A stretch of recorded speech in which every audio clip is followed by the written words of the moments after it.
Hello and welcome to Gar1onriva's Top 5. I've been meaning to get into this for a while and I thought I'd just crack on and do it. So in this I'll be giving my top 5 things in any particular category, and today we're going to be looking at my top 5 video game villains.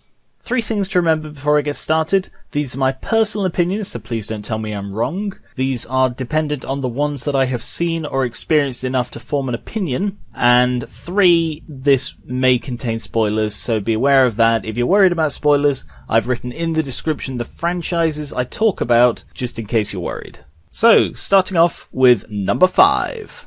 The Crooked Man from Wolf Among Us.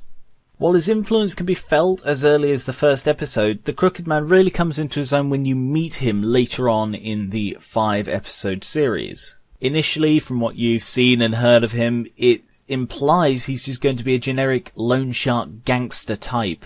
But when you meet him, he's a gentleman.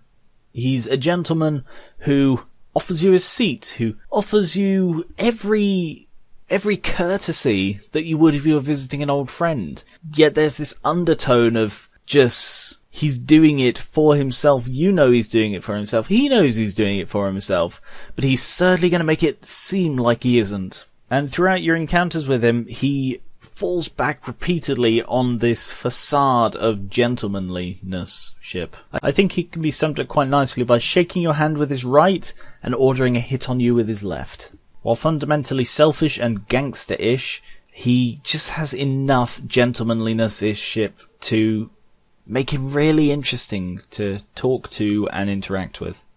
Number 4. Handsome Jack from the Borderlands franchise.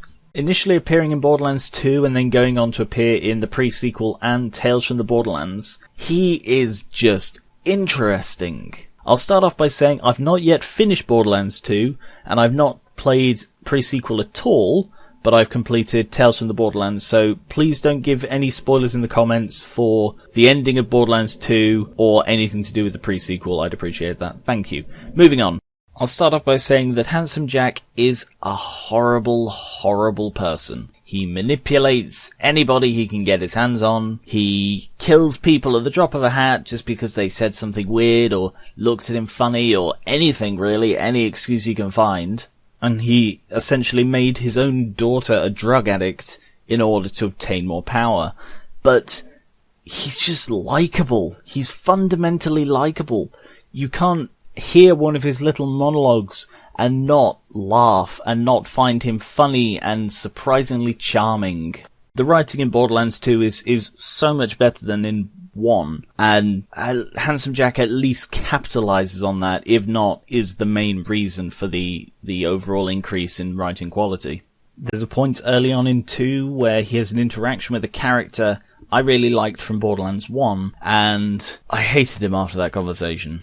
It was, I absolutely hated him. And yet, by the end of the next conversation, the next monologue or next thing he sort of said to us as characters, I just couldn't hate him anymore. I find it so strange that he is that hateable and that likable at the same time. It is a brilliant show of writing, and it's a brilliant, brilliant villain. To be honest, he was going to be higher on this list, but after rethinking and sort of reconsidering the 3 to come, I decided he should be here instead. Number 3, Kessler from Infamous. Warning, this one has probably the biggest spoilers of the lot, in that it completely ruins the first game's plot. But it's important that I say this for the sake of my explanation. Picture this, if you will. A character with power who's confronted by a creature that will end the world. In response to this, he decides instead to flee with his family because he doesn't know if he's strong enough and he wants to protect them. He later realizes that this was a mistake, so he uses his power to go back in time and create an organization designed to give the past version of him more power in order to save the world. and he goes to great lengths to increase the level of these powers through manipulation of his own organization as well as other organizations. He's even responsible for killing his own past self's love interest in order to take away the distraction and the temptation to run. Everything he does is to the end of making his past self ready to do what he could not. I mean, granted, he did murder several people, he caused the collapse of families and communities, and he destroyed the vast majority of a city in order to accomplish this,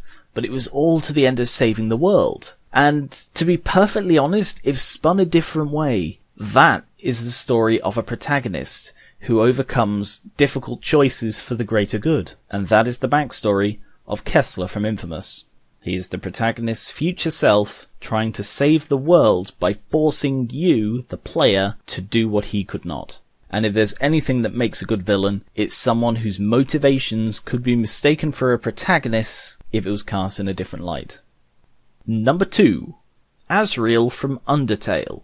Now this probably comes as a surprise because it's no secret that I wasn't that impressed by Undertale, but I have to reinforce here that the point of that was that I didn't like the combat gameplay, and I still say that the story was good, but it dragged on a bit. I know why it did that, but it still wasn't as fun in the moment. It's more of a afterwards I can appreciate it kind of way.